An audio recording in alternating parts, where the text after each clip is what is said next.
Innar, welcome to #Education Day. Happy to be here, Jeremy. Innar, the first thing that I wanted to ask you is, could you tell us about yourself, and your journey to where you are at this moment? Actually, Jeremy, I have a funny story before that. So let's go back in time, 5 years. We were in Shakespeare's Globe Theatre, and you were just about to introduce me.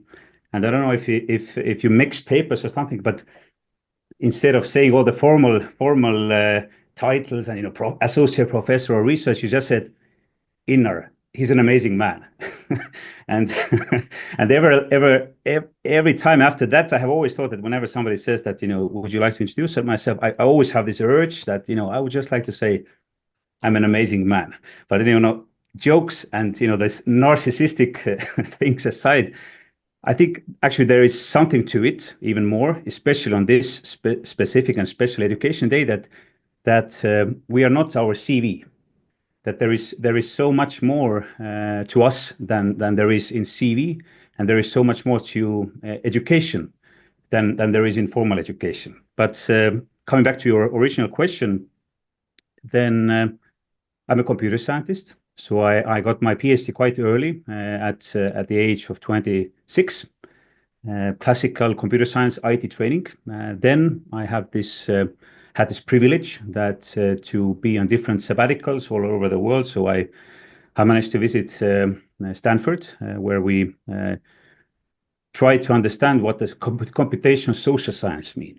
Then at one point, I found myself at Oxford, where I met you actually, like 10 years ago, and this was about international relations, political science, which shows that, and currently my title is Professor of Multidisciplinary Big Data, which means that I'm really interested in how different people from different backgrounds, from different disciplines, how they understand data, how they want to analyze data, how they find out what is important, and basically the main thing that I think what's most important is that I teach people.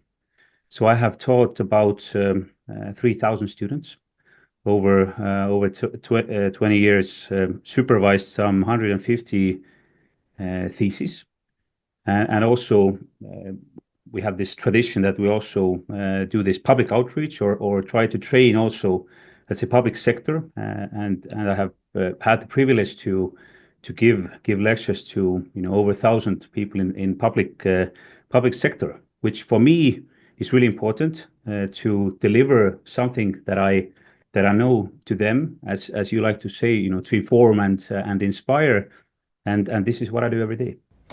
Can you, amazing. Can you talk to me about the university? I mean, how focused is the university on informing, inspiring, and engaging students, particularly in relation to the manifestation of a more peaceful and sustainable world? Is that important to the university?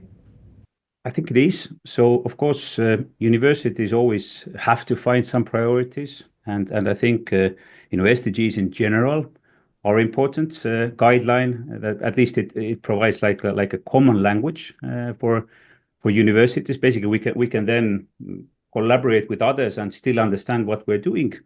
If you think about informing and developing a more peaceful world, then I think first education in general is something that fundamentally deals with it. And secondly, especially in information technology, we build things. So basically, we want to build a better world, and I think that through giving our students those wonderful tools that they can themselves build is really important, and university in general has always supported this, and we are very international university. So yes, we are in Tallinn, Estonia, but of course we have programs in English and as well besides Estonia, and so plus the Estonian background. So we have a minority, like a one-third of minority of Russian speakers in Estonia, and I think this has put us in a very special position geographically and geopolitically and politically to understand different cultures. So I think I enjoy actually this setup, and especially that Estonia is very compact. So we don't just build those tools that and our students just don't build those tools for themselves, but since the community is so small, so Estonia is only 1.4 million people, more or less, if not everybody knows everybody, then everybody knows somebody who knows something. So basically, if you have a great idea, you can always, people will support you, and you can go forward with that. Incredible. Why are international days like this? We're manifesting on the 24th of January today. A conversation from people all over the world talking about the role of education in relation to our survival. What benefits do you see in days like this? For me, it's mainly connected to one word, which is perhaps a bit, techie background is synchronization. So basically, everybody has their own small and large things that they have to do, in their days, within their lives. But sometimes we need to have this basically the time where we almost like tune. In old times, you used to tune this radio to a frequency.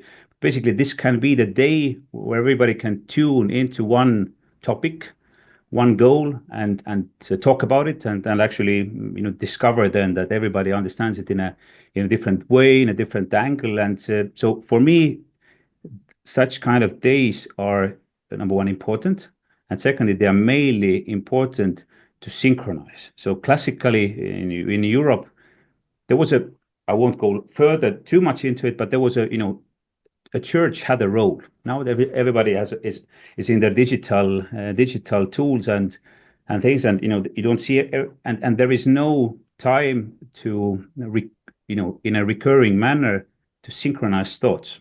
And days like this, I think they provide a wonderful platform and timing. And so basically, if more people are exposed to this idea that there's a International Day of Education, if everybody thinks 5 minutes, multiply that with everybody, then you have a lot of wonderful ideas. Yeah, amazing. So, in terms of your sort of skill, big data you talked about at the beginning, and technology and the use of technology and AI, etc. What role do you think that the sort of new, effectively set of skills, the technology, what role is all of that going to play in relation to helping us survive?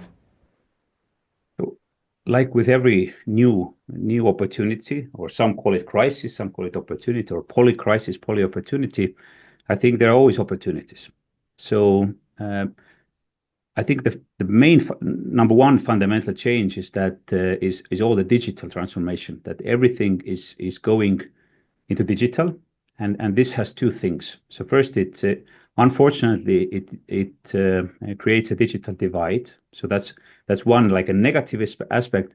But second aspect is that digital also allows us to bring people closer together in an easier way. Even this event, if it would be just one event in London, maybe you can get 10 or 10,000 people, but with internet you can reach to 1 million. So that's number one, the digital and the internet. So negative and positive aspects. But if we think about AI, then of course AI is booming, and I think I would say that we are within 5 years of things totally changing in how we work and how we learn and how we do stuff. So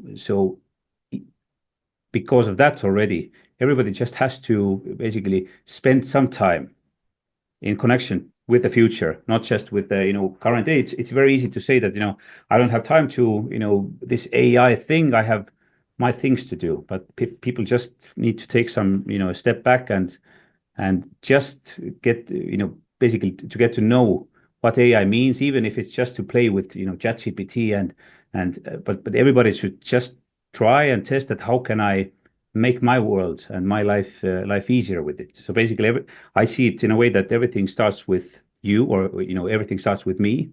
There has to be first this peace of mind within everybody, and then you can start to make better collaborations, partnerships, and go from there.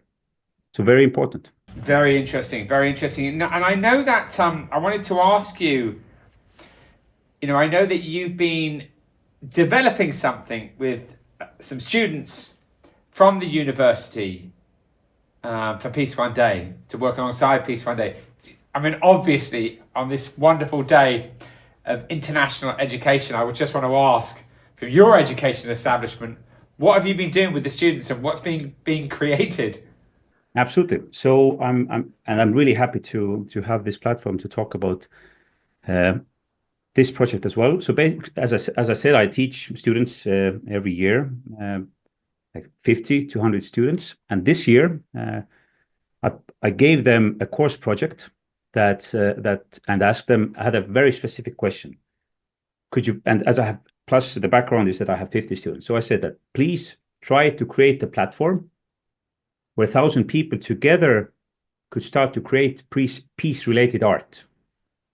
Not everybody knows how to draw or has this, this sense or touch, but to create some art about peace just by describing or explaining. There's a technical term, prompting for that.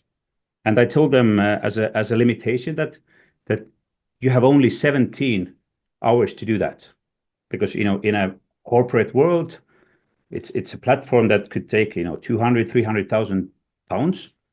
But you, as a student, you're a creative, you're a smart, brilliant student. You have only 17 hours. Please try to solve this problem. Obviously, a simple solution is that you find other students who also have 17 hours. And now everybody has different kind of skills. Maybe somebody is very good in developing. They like programming, not so much other people, just coding. Other people, know basically which AI tools to use. Basically, which are those tools that allow you to create those images?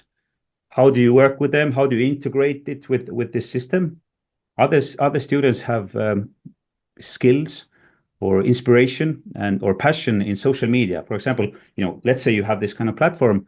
How would you onboard people? How would you get those 1,000 or maybe even million people to the site?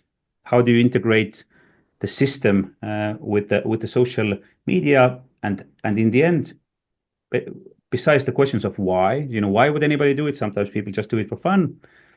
But several teams also started to find out this next steps. Like, let's imagine that actually 1,000 people have created those images, and we are able to find, let's say, one or two or three that resonate most with everybody.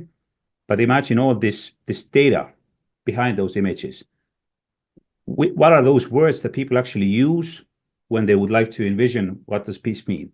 Some people say, old man with a cup of tea and in forest. Somebody says a beach. Somebody says, basically for everybody, peace means different things. So through allowing 1,000 people to imagine what peace means to them, you actually collect this list of descriptions as well. And this is also fun. And you could even see, for example, what does peace mean in different parts of the world. So this was my task for them in October.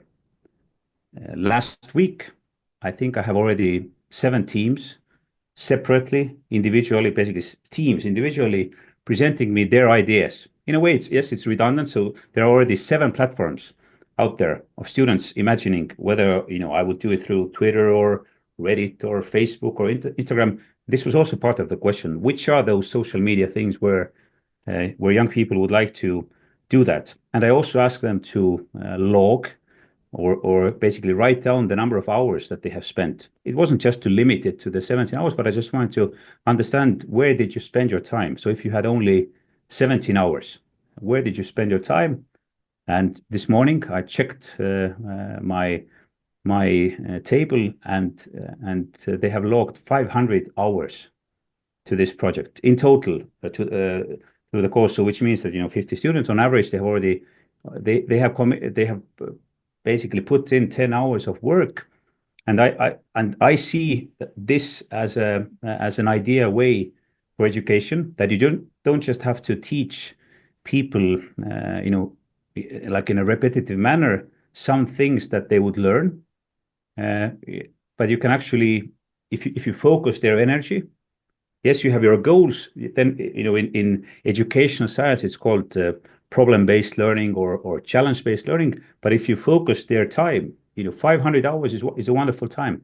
And to sum it up, just everybody who would be interested in this project, just stay tuned. It will be at one point on Peace One Day's webpage, free for everybody to participate and try, because it would be, maybe it's just a sentence. How would you say so? I can even turn the interview back just for this second for you, Jeremy, that if you would just on the spot uh, want to create an image or a picture of peace, what would you imagine it to be? What would be this sentence that should generate this picture? Could you imagine? What are those words that connect with peace with you? I mean, immediately as you say that, I was thinking about, holding hands with my daughter, the sea in front of us. And Yeah, that would be, I mean, I find peace when I'm by the sea. And I certainly find peace if my little girl is okay. And and the color of that I think of is the color blue. Rose named her little dog Blue, and I love that color. And of course, the Peace One Day logo is blue. So that sounds wonderful, and I actually, so whenever we get this system live, I hope that you can be one of the first ones to describe this. Me standing with my daughter at the sea. It should be some pastel or this blue-ish color, and but then it would be also interesting to see how thousand other people describe that. And I think it would be, so basically it, in a sense, it doesn't take any budget or money to do those kind of things, but it raises awareness, and it definitely teaches you, besides about technology, but also about peace in general, or Peace One Day as an organization specifically. So I really like this project, and I really hope that it will be live soon. well, it's absolutely amazing, incredible that you effectively kind of launched publicly today on the International Day of Education this incredible way of which your university and you, through education, are informing, inspiring, and engaging your students in the whole issue of peace. That's a wonderful thing. Thank you, Innar. We look forward to getting it on Peace One Day and other people participating. But the very best of luck with all the incredible work that you do. Thanks, Innar. All the best, Jeremy. Take care.